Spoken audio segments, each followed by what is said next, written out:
My name is Maren Cole. I am 31, and the message landed on my phone on a Thursday evening when I had just stepped outside the small urgent care clinic where I work part-time on paperwork nights. The air smelled like wet cedar, and car exhaust, the kind of smell that sticks to your hair. My mother did not sound furious. She sounded neat, controlled, almost relieved.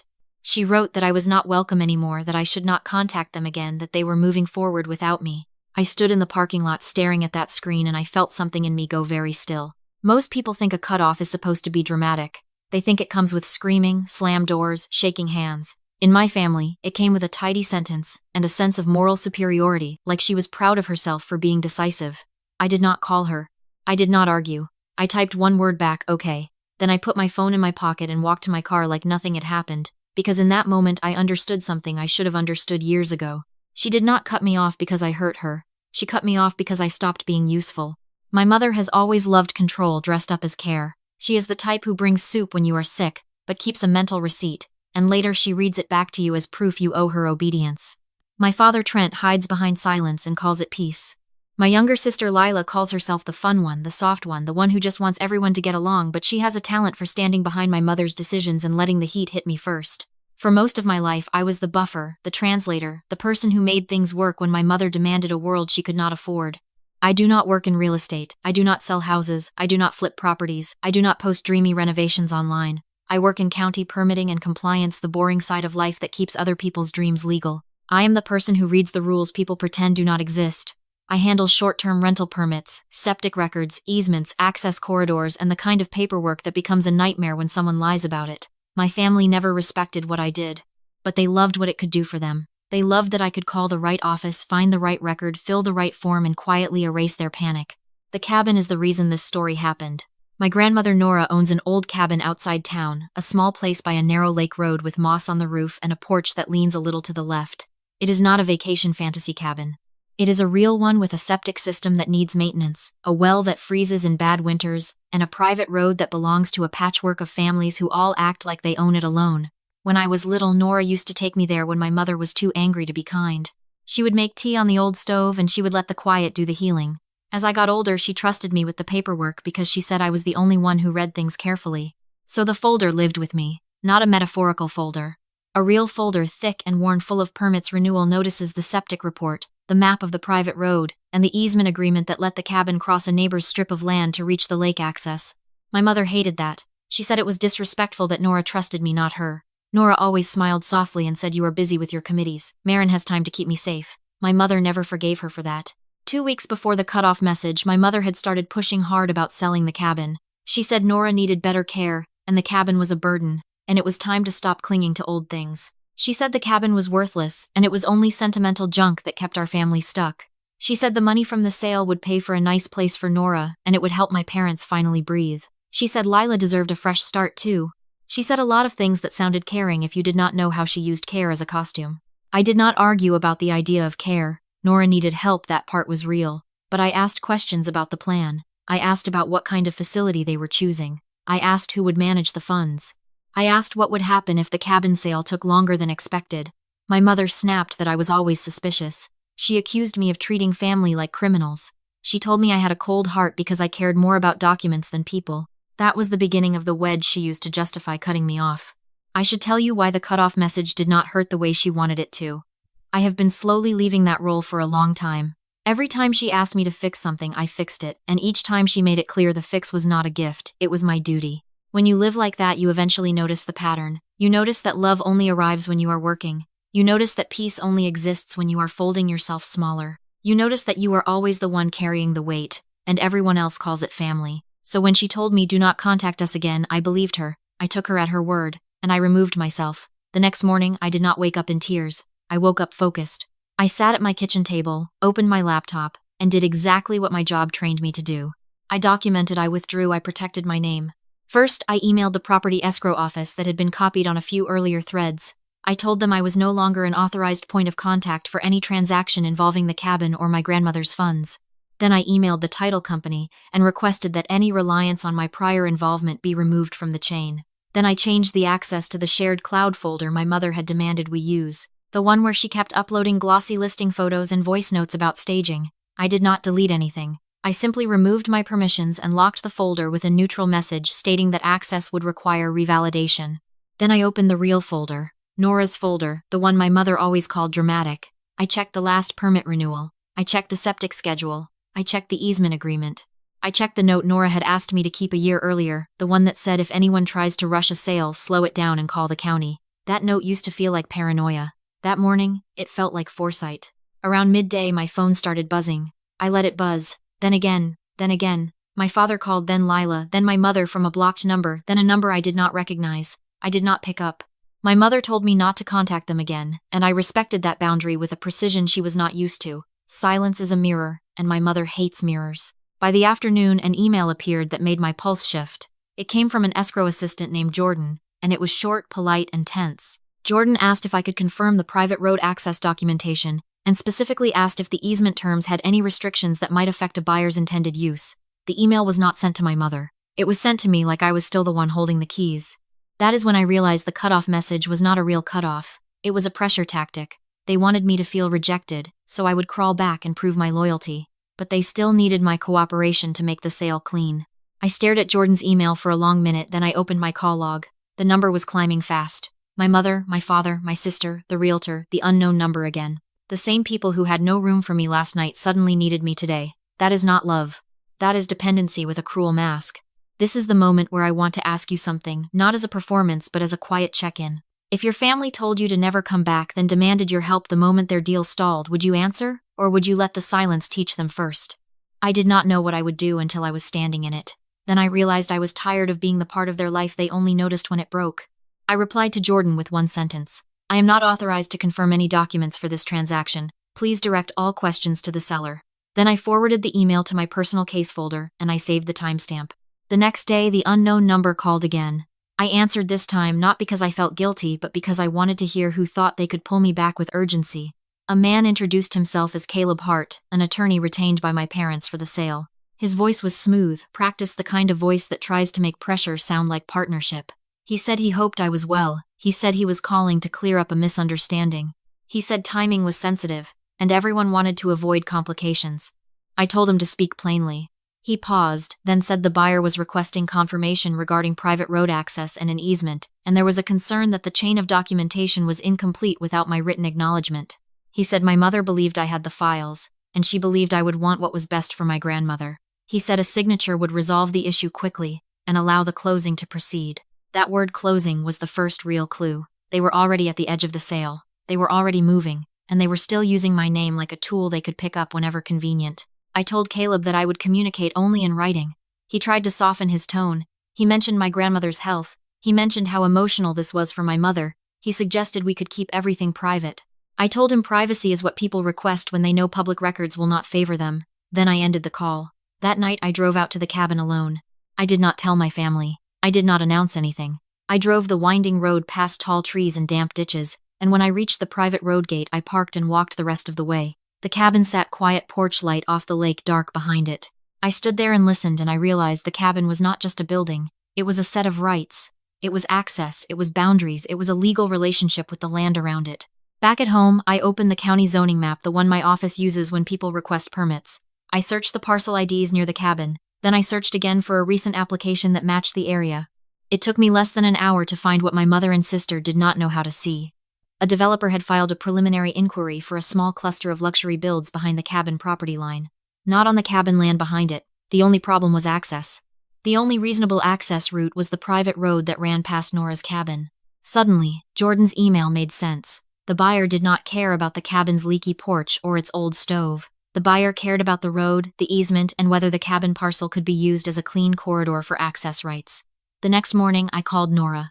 She was staying in a temporary care room in town, a simple place, while my mother claimed she was arranging something better. Nora sounded tired, but her mind was still sharp. I asked her if anyone had asked her to sign anything recently. She sighed and said your mother brought papers. She said it was just to help me, but I told her to leave it for Maren because I do not sign what I do not read.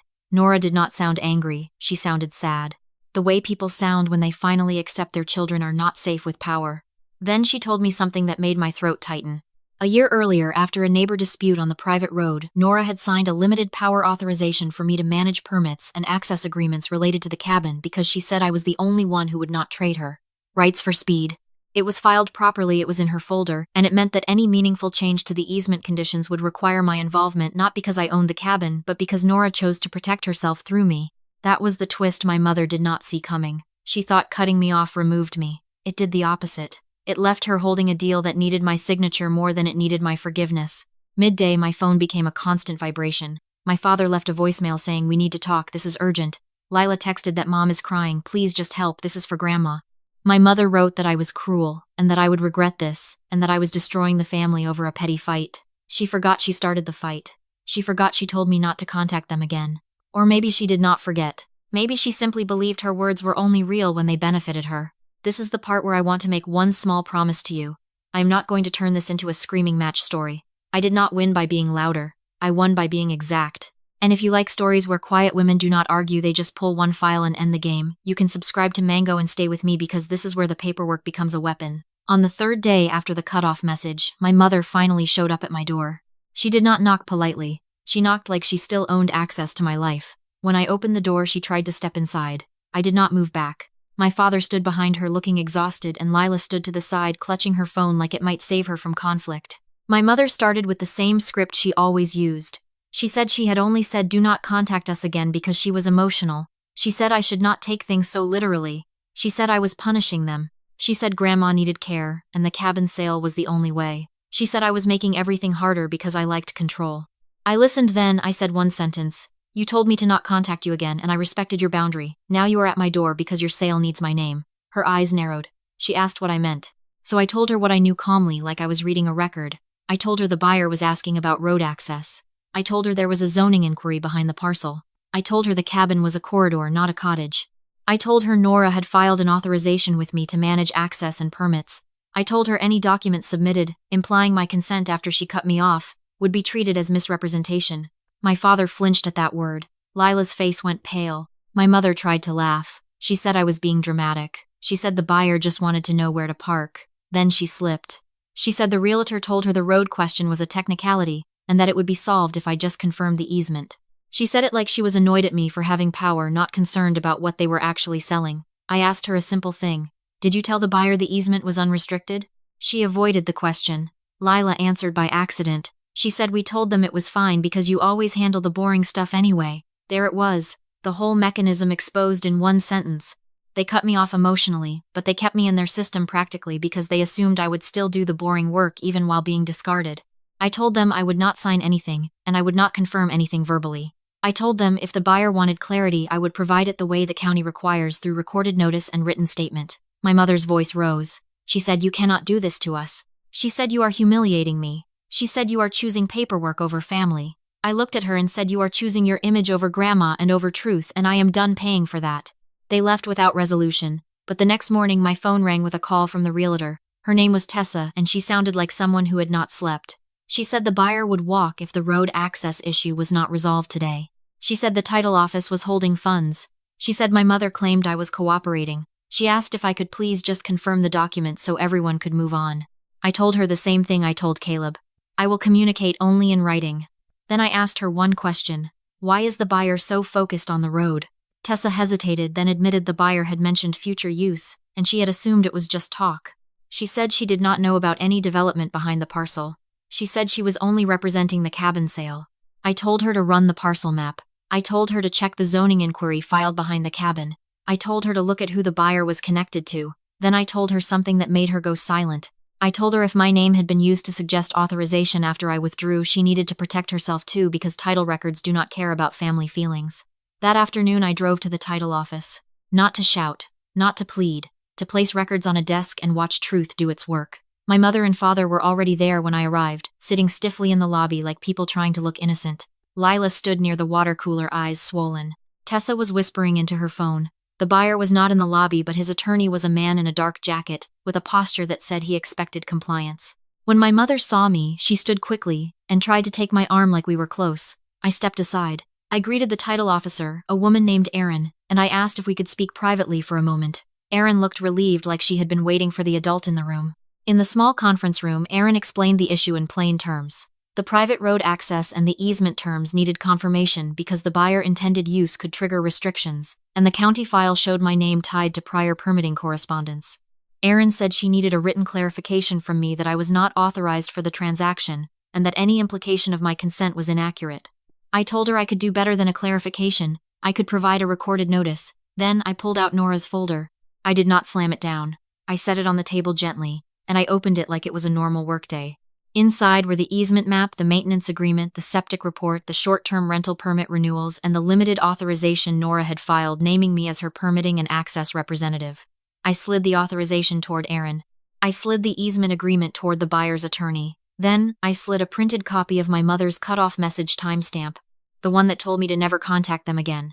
I said I withdrew from this family transaction the morning after that message, and I have written proof, and any documents submitted after that implying my involvement are not valid. My mother gasped like I had betrayed her. Lila started crying quietly. My father stared at the table. The buyer's attorney asked if I was refusing to cooperate. I said I am refusing to be misrepresented. Erin asked what I wanted to do. I told her I wanted to record a notice of revocation and a notice of limitation on reliance, and I wanted to attach the easement conditions and the authorization document as supporting record references. I told her I wanted the file to show clearly that any future use of the private road access would require proper county review and that the seller could not promise unrestricted access without risking false representation. Erin nodded slowly. The buyer's attorney tightened his jaw. My mother started talking fast, saying I was being cruel, saying this was family business, saying Nora would suffer if the money did not come through. I looked at her and said Nora would suffer more if you sold her rights without understanding them. Then I said something I had never said out loud in front of witnesses. I said you cut me off, then you tried to use my name, and I am done being your hidden support beam. The room went quiet in a heavy way. Then Lila made the mistake that cracked everything open. She whispered to my mother that maybe we should have just waited for Maren to sign. Erin looked up sharply and asked what she meant. Lila froze. My mother tried to speak over her, but Lila's voice came out anyway, small and panicked. She said we sent them the scan from last year, and we thought it would be fine, because she always signs the boring stuff. Erin's face changed. The buyer's attorney stood up. That was the moment the deal died. Not because I yelled, not because I threatened, because the truth entered the record, and the record does not care about my mother's performance. Erin said she could not proceed with closing under these circumstances. She said the file would require review, and she would need to notify the escrow manager and possibly county council due to potential misrepresentation. The buyer's attorney said his client would be withdrawing pending clarity. Tessa looked like she might faint. My mother started crying in a loud, theatrical way, but no one comforted her because everyone in that room understood what had just happened. My father tried to pull me aside in the hallway. He asked why I could not just help them one last time. He said, "You know we need this." I told him the part he did not want to face. "You need my credibility, not my love. And you do not get to cut me off and still cash me in." He stared at me like he did not recognize his own life. In the weeks that followed, the fallout moved like a slow landslide. The buyer backed out fully. Another buyer did not appear, not with the same urgency, not with the same hidden agenda. The cabin did not sell quickly, not under my mother's rushed timeline. My mother tried to blame me publicly, but now there were professionals involved, and professionals do not accept vague blame when the record shows a sequence. Tessa distanced herself politely and quickly. Caleb emailed me, asking if I would provide a written statement, confirming my withdrawal timeline, because the title office and escrow needed documentation. I did because clarity protects me and it protects Nora. I wrote a clean statement, I attached timestamps, and I sent it without emotion. My mother stopped calling me for a while, not because she respected me, because she had nothing to hold over me anymore. Do you know what hurts people like her more than losing a sale? It is losing the ability to control the story. It is losing the ability to say I am the victim, and make the room agree. It is losing the scapegoat who always stays close enough to blame. Nora's care became my priority, but not through my mother's performance plan. I contacted a social worker. I trusted someone outside my family orbit, and I arranged a stable placement for Nora that did not depend on a rushed cabin sale. It was not flashy. It was safe. It was honest. Nora was not used as a bargaining chip. Nora was treated like a person. When my mother found out, she called me once furious, saying I humiliated her, saying I robbed her of the ability to provide, saying I made her look like a villain. I did not argue. I told her Nora is safe, and that is all that matters. Then I ended the call. My father sent a message a month later saying he missed me. Lila sent a long apology that still somehow centered my mother's stress. I read them, and I did not respond right away, because I was learning something new. Silence is not cruelty. Silence is sometimes the only boundary that cannot be negotiated. In the fall, I did something for myself. I did not buy a dream mansion. I bought peace. I signed a lease on a small apartment closer to work, and I moved my life into a space that did not echo with my mother's demands. I put Nora's cabin folder in a locked file box, not because I wanted control, but because the person who reads the papers should keep them safe. People think revenge is loud. People think it is a speech in a crowded room. Sometimes revenge is a notice recorded on a Tuesday morning. Sometimes it is refusing to sign your name onto someone else's lie. Sometimes it is letting the truth enter the record and watching the people who built their lives on your unpaid loyalty finally stand on their own feet.